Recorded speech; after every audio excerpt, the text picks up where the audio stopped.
지난 수요일부터 사순절이 시작되었습니다. 지난 수요일을 일컬어서 저희가 제수요일 애쉬 웬스데이라고 부릅니다. 사순절은 우리 아이들은 좀 익숙하지 않을 수 있겠습니다. 사자는 그 사를 뜻하죠. 수는 10을 뜻합니다. 그래서 사순절은 40일을 뜻하는 기간이고, 지난 수요일부터 부활절까지 주일을 제외한 날짜를 숫자를 세보면 40일이 됩니다. 이 사순절이 지나면 교회 절기로는 오순절이 또 오게 됩니다. 오순절은 또 예수님이 부활하신 이후에 오자에다가 열자 순을 더해서 50일이 지난 다음에 성령의 강림을 경험하는 그날이 성령 강림절이고 오순절입니다. 우리 교회는 오늘 사순절 예배를 드리고 있고, 사순절의 색깔은 보라색입니다. 보라색은 왕을 뜻하는 색깔입니다.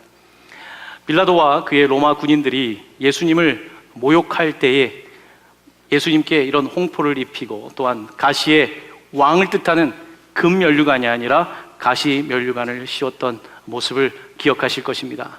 그래서 우리는 사순절 이 특별한 기간에 이 땅 가운데 오셔서 우리의 왕이 되신, 하지만 금면류관이 아니라 가시면류관을 쓰신 우리 주님을 바라보며 예배하고 있는 것입니다. 여러분, 제 양쪽에 있는 그 텐트 혹은 장막을 보시면 정말 장막이기도 하지만 또 자세히 보시면 마치 십자가를 지고 가시는 예수님의 모습을 볼 수 있습니다. 바로 이 땅 가운데에 장막을 치신 요한 사도에 의하면 말씀이 육신이 되하여 우리 가운데 거하셨다고 합니다. 여기서 거하셨다라고 하는 이 단어는 천막을 치셨다는 뜻입니다. 바로 말씀이신 예수 그리스도께서 이 땅에 오셔서 육신의 옷을 입고 인간의 장막을 입고 오셔서 우리를 위하여 고난을 당하신 것입니다. 우리는 그 사순절을 기념하고 있으며, 오늘은 그 사순절 첫 번째 예배를 드리고 있습니다. 사순절은 40이라는 숫자가 특별히 중요한데요, 성경에는 40이라는 숫자가 여러 번 등장합니다. 이스라엘 백성들이 광야에서 몇 년 동안 광야 생활했죠? 40년 광야 생활했습니다. 오늘 우리가 함께 읽은 노아의 방주 이야기를 보면 또 40이라는 숫자가 등장합니다. 바로 40일 동안 주야로 비가 억수같이 내렸다는 것입니다. 대홍수 사건 40일에 걸쳐 이루어진 것입니다. 그래서 오늘 우리가 이 성경의 리듬을 따라 읽는 성서일과는 우리에게 바로 이 40일에 대한 가르침을 주시며, 바로 노아의 방주 사건을 기록하며 이렇게 사순절을 시작할 것을 우리에게 요구하고 있는 것입니다. 특별히 오늘 우리가 함께 읽은 내용은 홍수가 끝나고 나서 하나님께서 하늘 위에 무지개를 걸어주신 내용입니다. 여러분, 요즘 무지개를 보신 적이 있습니까? 어린 시절에는 무지개를 봤었어요. 제가 부산에 살 때도 저는 무지개를 보았었던 것 같고 한데, 요즘은 대기 오염도 심하고 도시 속에서 무지개를 보는 거 쉽지가 않습니다. 저희 막내딸에게 물어봤어요. 너 무지개 진짜로 본 적이 있니? 진짜로 본 적은 없다는 거예요. TV 속에서 무지개를 봤지만 보지 못한 거죠. 우리 아이들 가운데 혹시 무지개 본 사람 있습니까? 진짜 하늘 위에 있는 무지개, 텔레비로 말고. 네. 본 친구들이 있군요. 네. 보통 시골에 가거나 정말 혹은 운전 중에 가다가 비가 개고 보거나 해외여행 중에 만나는 일이 있습니다. 네팔에서 보았던 무지개가 기억이 납니다. 단기 선교 여행을 갔을 때 그곳은 건기와 우기가 있기 때문에 비가 오고 나서 햇볕이 내리칠 때 바라보았던 히말라야에 있었던 그 무지개에 대한 기억이 있습니다. 하나님께서는 이 무지개를 하늘에 걸어주셨습니다. 여러분, 그 스토리는 잘 알고 계시죠? 우리 아이들도 잘 알고 있을 겁니다. 하나님께서는 사람을 하나님의 형상대로 만드셨어요. 하나님의 형상대로 지었다는 것은 사람에게는 자유의지가 있다는 것입니다. 자유의지가 있다는 것은요, 선한 것을 계획할 수도 있지만 악한 것도 계획할 수 있다는 뜻입니다. 동물은 악한 일을 계획할 수는 없습니다. 동물은 본능에 의해서 강한 동물이 약한 동물을 잡아먹을 수는 있지만 의도적으로 죄를 지을 수 있지 않습니다. 하지만 사람은 선한 일을 계획하고 할 수도 있지만 악한 일을 계획하고 의도적으로 죄를 지을 수 있는 자유의지를 가진 존재입니다. 세상에 사람들이 많아지면서 죄가 많아지기 시작했습니다. 죄가 많아져서 서로 죽이기도 하고 미워하고, 지금 우리가 살아가는 세상처럼 고대 사회도 그랬습니다. 하나님께서는 이와 같은 세상을 보시면서 안타까워하셨어요. 성경에 뭐라고 되어 있냐면, 하나님께서는 사람 지으신 것을 한탄하셨다고 되어 있습니다. 이 한탄이라고 하는 단어는요, 슬퍼했다는 뜻도 있지만 후회했다는 뜻이 있습니다. 아니, 하나님도 후회하실까? 하나님이 후회하셨다. 사람 지은 것을 너무나 안타까워하셨다라고 말씀하고 있습니다. 그때 하나님께서는 그 많은 사람들을 멸해야 되겠다는, 심판해야겠다는 생각을 하게 되셨고, 그런데 그 가운데 한 사람이 눈에 보였습니다. 성경에는 그 사람이 하나님께 은혜를 입었다고 하는데 그 사람의 이름이 무엇일까요? 바로 노아입니다. 맞습니다. 노아의 방주에 그 노아가 하나님께 은혜를 입었고, 당시의 사람들은 모두 악한 길로 갔지만 노아에게는 항상 선한 생각, 하나님의 생각이 있었고, 하나님께서는 노아를 구원해 주실 계획을 세우셨습니다. 그래서 노아에게 방주를 지으라고 하셨고, 노아와 노아의 아내, 그리고 세 아들과 부인, 그리고 각종 동물들의 그 암컷과 수컷을 같이 모아서 방주에 들어가게 해 주셨던 것입니다. 자, 그렇게 40일 동안 이제 비가 오고 세상이 모두 물에 잠겼습니다. 쓰나미보다 더 큰 홍수가 와서 세상이 물에 잠기게 되었고, 이제 40일이 지나고 나서 하나님께서는 그때 생각하신 것입니다. 어떤 생각을 하셨을까요? 하나님께서는 사람을 지으셨는데 마음에 안타까운 마음이 드셨어요. 벌을 하고 났는데 안타까운 마음이 드는 거예요. 여기 우리 아이들도 있고 부모님도 계신데요, 여러분, 부모님들은 아이들이 잘못됐을 때 아이들 혼내고 난 다음에 마음들이 어떠세요? 아이들 혼내고 나서 이 자식 잘 혼났어 이렇게 생각하세요? 혼내고 나서 마음이 불편하세요? 마음이 불편하시죠? 우리 하늘 아버지도 똑같다는 것입니다. 아니, 우리가 하늘 아버지와 같죠. 하나님께서는 우리를 벌하시고 사람을 벌하신 다음에 마음이 편치가 않으셨습니다. 마음이 편치가 않아서 안타까운 마음이 드셨던 거예요. 그래서 그때 하나님께서 생각하십니다. 아유, 다시는 물로 사람을 이렇게 심판하지 말아야겠다. 다시는 물로 심판하지 않겠다 하시면서 비가 내리는 이후에 무지개가 우리가 뜨는 것처럼 무지개를 하늘에 거시면서 저 무지개를 보아라. 이제 내가 다시는 물로 너희들을 심판하지 않겠다. 이렇게 말씀하신 것입니다. 하나님은 벌하는 것을 좋아하시는 하나님이 아니라 벌하는 것보다는 우리를 용서하시고 사랑하시는 것을 더 좋아하시는 하나님이십니다. 그래서 하나님께서는 사람들을 바라보면서 안타까이 여기시고 다시 성경은 우리를 기억했다라고 말씀하고 있습니다. 창세기 8장 1절엔 이런 말씀이 기록되어 있습니다. 하나님이 노아와 그와 함께 방주에 있는 모든 들짐승과 가축을 기억하사 하나님이 바람을 땅 위에 불게 하심에 물이 줄어들었다. 하나님이 기억하셨다는 것입니다. 오늘 여러분에게 사랑에 대해서 세 가지를 말씀드리려고 합니다. 하나님의 사랑은 첫 번째, 기억하는 것입니다. 여러분, 명절에 기억나는 사람이 있었습니까? 그 사람에 대한 고마운 마음이 생각나는 사람이 있었습니까? 사랑하는 것입니다. 그 사람의 존재를 기억하는 것, 이것이 사랑이거든요. 하나님께서는 사람들을 기억했다는 것입니다. 이 땅을 악하게 살았지만 이 세상 가운데 살아있는 사람들을 기억하시고 그들에게 자비를 베풀어 주기를 결정하신 것입니다. 그래서 무지개를 걸어주시고 내가 너희들을 사랑한다. 구름 뒤에는 반드시 무지개가 있다라고 말씀하시는 것입니다.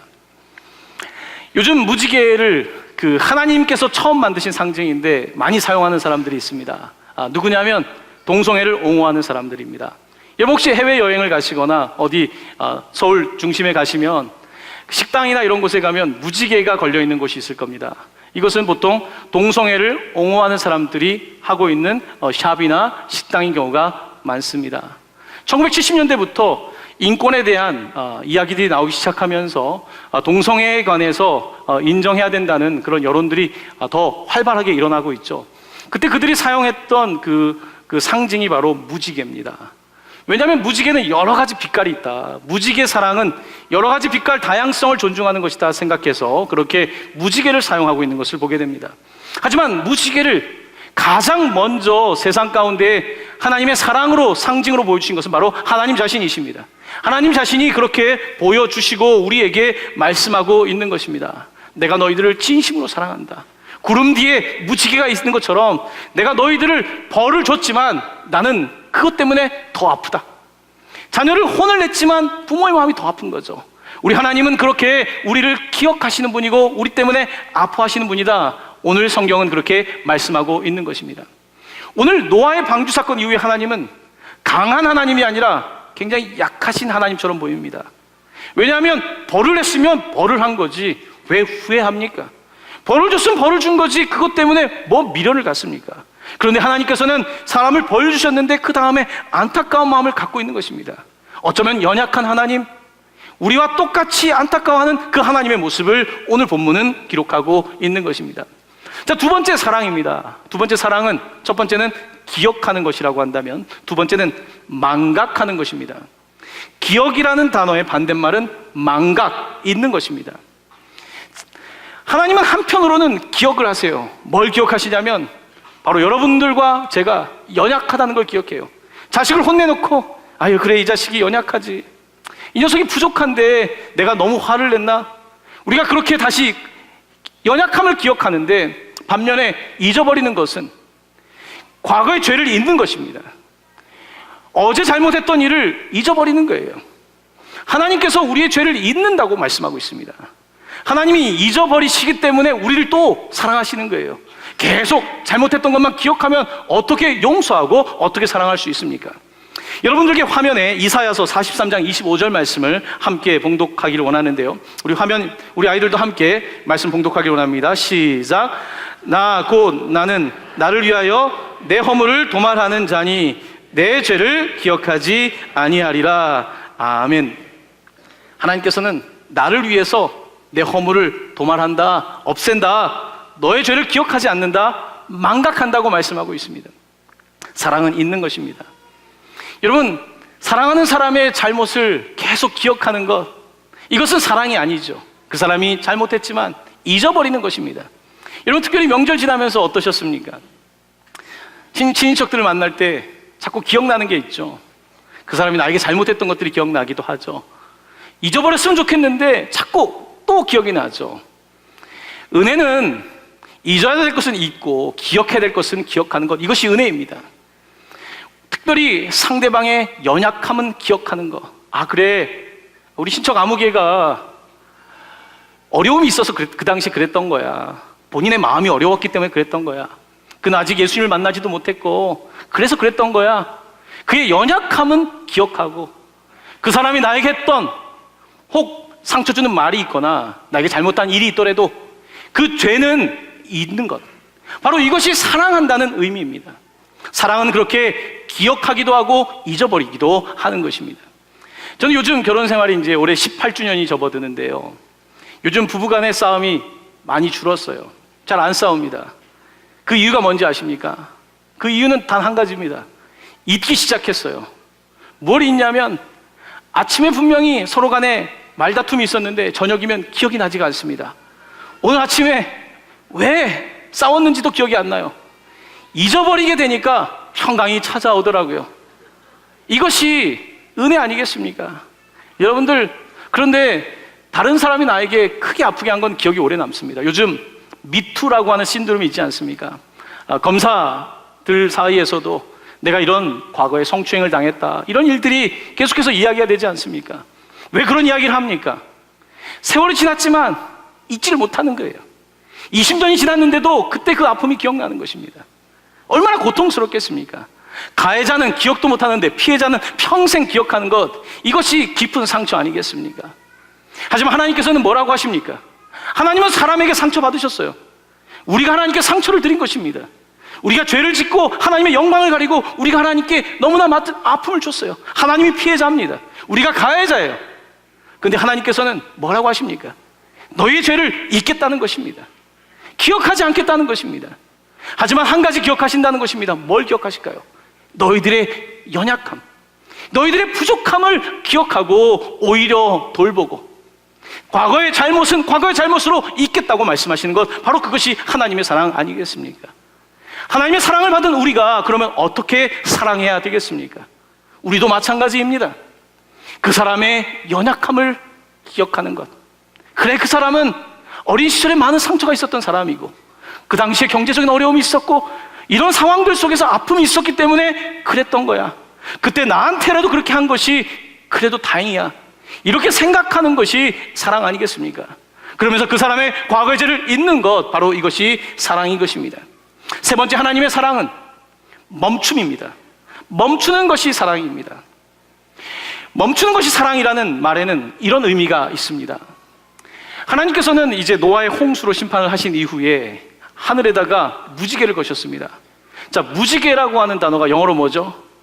레인보우. 레인보우는 합성어입니다. 레인은 뭡니까? 비. 보우는 뭡니까? 보우는 활입니다. 활 있죠. 화살. 성경에 보면 하나님께서는 하늘에 보우, 활을 걸었다고 합니다. 무지개는 무슨 모양입니까? 활 모양이죠. 레인보우, 이렇게 활 모양을 하나님께서는 하늘에 거셨다는 것입니다. 하늘에 활이 걸려 있는 것입니다. 근데 그 활이 땡기지 않은 활이 아니라 시위를 당긴 활입니다. 팽팽하게 당겨서 이렇게 반원의 모양이 되는 이 무지개. 하나님께서는 지금 이 땅을 바라보면서 하나님 마음이 어떻겠습니까? 우리의 죄를 볼 때, 우리의 악함을 볼 때 하나님께서는 심판하고 싶고 하나님은 죄를 보면 토할 것 같다고 말씀하고 있는데, 하나님께서는 그렇게 우리를 향하여 그런 마음이 들고 분노의 마음이 들고 죄를 미워하는 그 마음이 있지만 활을 당겼는데 그 활을 시위를 당기지 않으시겠다는 것입니다. 하나님께서는 레인보우, 바로 무지개를 걸고 활을 세워놓으시면서 그 에너지가 팽팽하고 곧 우리를 향해서 당길 수 있는 그 활을 하나님께서는 당기지 않으시는 그와 같은 놀라운 사랑의 언약을 이 무지개를 통하여 주신 것입니다. 바로 이것이 하나님의 사랑입니다. 성경에 가장 중요한 인물 가운데 사도 바울, 그는 율법은 알았지만 하나님의 사랑은 깨닫지 못했습니다. 그랬던 그가 하나님의 사랑을 깨닫습니다. 그러면서 고린도전서 13장에서 그는 이렇게 말합니다. 사랑은 오래 참고 참는 것입니다. 화를 땡기지 않는 거죠. 참는 거죠. 온유한 것입니다. 그러면서 결론적으로 그는 고린도전서 13장 7절에서 사랑에 대해서 이렇게 전하고 있습니다. 우리 화면에 이 말씀 함께 봉독하기를 원합니다. 시작. 모든 것을 참으며 모든 것을 믿으며 모든 것을 바라며 모든 것을 견디느니라. 아멘. 하나님께서는 이 화를 당기질 않으시고 우리의 모든 것을 참으시고 모든 것을 믿으시고 모든 것을 바라고 모든 것을 견디신다. 바로 여기에 놀라운 하나님의 사랑이 있는 것입니다. 이 하나님의 사랑을 받은 우리가 어떻습니까? 우리도 누군가를 향해서 여러분 화살을 쏘고 싶을 때가 있지 않습니까? 표적, 나의 마음을 아프게 하고 고통을 주는 그 사람을 향하여 우리도 그러고 싶을 때가 있지 않습니까? 하나님은 우리를 향하여 수백 번, 수천 번, 수만 번 그와 같은 마음을 품으시지만 무지개를 스스로 세우면서 그래, 하나님이 잊으시는 것입니다. 잊어야지. 그리고 우리의 연약함을 기억하시고 하나님께서는 멈추시는 것입니다. 바로 이것이 하나님의 놀라우신 사랑인 것입니다. 우리는 창세기 이 9장에 등장하는 이 놀라운 무지개의 하나님의 사랑을 통해서 우리 그리스도인의 삶의 모습 한 자락을 보게 되는 것입니다. 보우, 화살을 레인보우, 무지개로 바꾸는 하나님의 사랑 말입니다. 우리도 세상을 살아가며 주님처럼 화를 겨누기보다는 레인보우, 무지개로 이 모습, 우리 가운데 있는 아픔과 상처들을 오히려 무지갯빛으로 바꾸는 것, 바로 이것이 하나님께서 우리에게 요구하는 삶이 아니겠습니까?